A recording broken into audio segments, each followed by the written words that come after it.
और आपको बताएं कि जींद के जुलाना से हैं दिल्ली की होने वाली नई मुख्यमंत्री रेखा गुप्ता। तो उनके जो जींद में जो उनके परिजन हैं वहां पर भी जबरदस्त जश्न का माहौल देखने को मिल रहा है। शपथ ग्रहण में शामिल होगा जींद से पूरा परिवार। रेखा गुप्ता के शपथ ग्रहण समारोह में जींद से पूरा परिवार शामिल होगा। रेखा गुप्ता की मौसी बेटी के लिए खास लस्सी लेकर पूरा परिवार रवाना हुआ है। जींद के जुलाना से दिल्ली की नई सीएम रेखा गुप्ता के जो रिश्तेदार हैं, उनके जो परिजन हैं, वो शामिल होने के लिए दिल्ली पहुंच रहे हैं। तो जींद के जुलाना से ताल्लुक रखती हैं रेखा गुप्ता। उनका पूरा परिवार शपथ ग्रहण में शामिल होगा।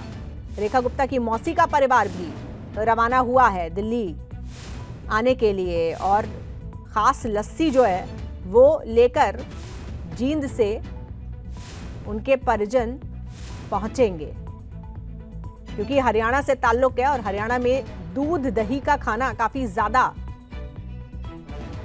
प्रचलित है। तो ऐसे में खास लस्सी रेखा गुप्ता के लिए लेकर उनके परिजन दिल्ली पहुंच रहे हैं।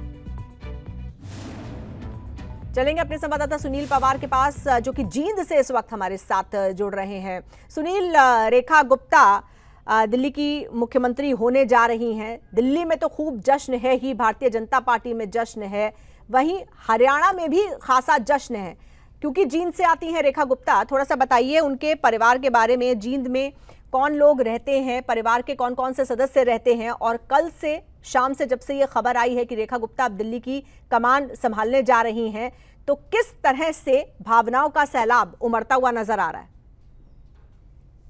जिस तरीके से देर रात कल ही सीएम के नाम पर रेखा गुप्ता का नाम अनाउंस किया गया था, उसके बाद से ही जो रेखा गुप्ता का पैतृक गांव है नंदगढ़ गांव, उसके अंदर ढोल नगाड़े और जश्न है वो मनना शुरू हो चुका था। और गांव के लोग हैं वो जो है जहां पर नंदगढ़ गांव में उसकी मुंह बोहली मौसी रहती है, उनके घर पर लोगों का बधाई देने के लिए भी तांता लग चुका था। और जहां मैं तस्वीरों के माध्यम से एक बार दिखाना चाहूंगा कि जो आप पीछे तस्वीरों के माध्यम से जो ये आप एक घर देख रहे हैं, जो पीछे बहुत ही पुरानी दीवार आप देख रहे हैं, इसी घर के अंदर जो रेखा गुप्ता है उसने अपना यहाँ पर बचपन गुजारा था। और जब वो 2 साल की थी तो उसका जो पिताजी है उसके जो बैंक में नौकरी करते थे उसका ट्रांसफर दिल्ली हो चुका था। दिल्ली जाने के बाद ही उन्होंने अपने आगे की जो स्टडी है वो वहां पर पूरी की थी। और उसके बाद से बात की जाए तो जिस तरीके से पार्षद का चुनाव भी दिल्ली के अंदर से लड़ा था और वो लगातार राजनीति के अंदर एक्टिव भी थी। और नंदगढ़ गांव की ये तस्वीरें हैं जहां पर रेखा गुप्ता का परिवार इसी घर के अंदर रहने का काम करता था। और यहीं से ही जो उसकी 2 साल की जब उसकी उम्र हुई थी तब उसका परिवार है वो दिल्ली शिफ्ट हो गया था। और आगे की राजनीति है वो दिल्ली जाकर ही वहां से शुरू हुई थी। और जहां बता दें कि जिस तरीके से कल रात को दिल्ली के सीएम जाने का नाम जब रेखा गुप्ता का तय हुआ तो उसके बाद से ही गांव में जश्न था। और आज सुबह की बात की जाए तो जब गांव के लोग दिल्ली के लिए रवाना हुए तो जो उसकी मुंह बोली मौसी है उसने बताया कि रेखा गुप्ता जब भी गाँव में आती है तो उसको सबसे ज्यादा जो पसंद है लस्सी, टिंडी, घी और बाजरे की जो रोटी है और जो मलाई वाला दूध होता है वो उसकी फेवरेट डिश है और उसी को वो खाना पसंद करती है। तो वो आज अपनी बेटी के लिए अपने घर से टिंडी का घी और लस्सी और दूध लेकर रवाना हुई है। और वहां पर शपथ ग्रहण का जो कार्यक्रम है वो उसमें शामिल होंगी और अपनी बेटी को अपने हाथों से ही टिंडी, घी है जो लस्सी है वो पिलाने का काम भी करेगी। और जिस तरीके से पिछले सालों से बता दें कि जो रेखा गुप्ता का परिवार है वो दिल्ली जो जरूर शिफ्ट हो चुका, लेकिन कहीं ना कहीं जो अपनी सांस्कृतिक जो मर्यादाएं होती हैं, जो पूजा पाठ होते हैं, जब भी कोई बड़ा त्योहार होता है या फिर दिन होता है तो उनका जो परिवार है रेखा गुप्ता का वो अपने पैतृक गाँव नंदगढ़ में आने का काम जरूर करते हैं।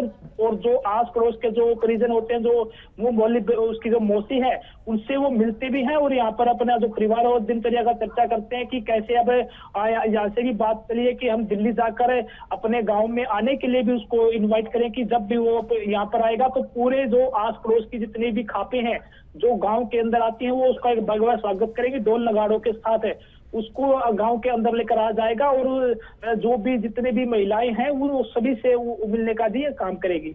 बिल्कुल सुनील, ये भी बताइए कि आपने बताया कि उनकी मुंह बोली मौसी रहती हैं यहाँ पर, और कौन रहता है, कितने सदस्य रहते हैं, और आखिरी बार रेखा गुप्ता कब जींद में यहाँ नंदगढ़ आई थी?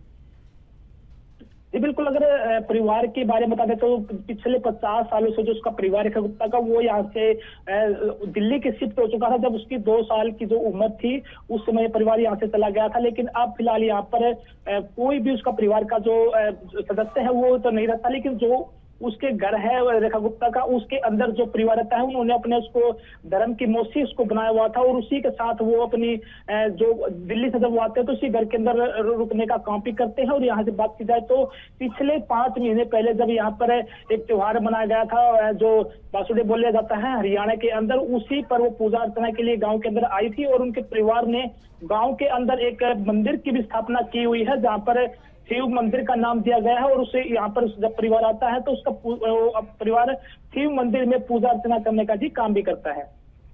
ठीक है, बहुत धन्यवाद आपका सुनील, फिलहाल इस जानकारी के लिए। तो जींद के नंदगढ़ में भी जश्न का माहौल है, जहां से रेखा गुप्ता आती हैं। यहां पर जींद के नंदगढ़ से ही उनका ताल्लुक है, और इसी को लेकर हरियाणा की बेटी ओपी धनखड़ ने उनको कहा और उनको शगुन भी पकड़ाया था।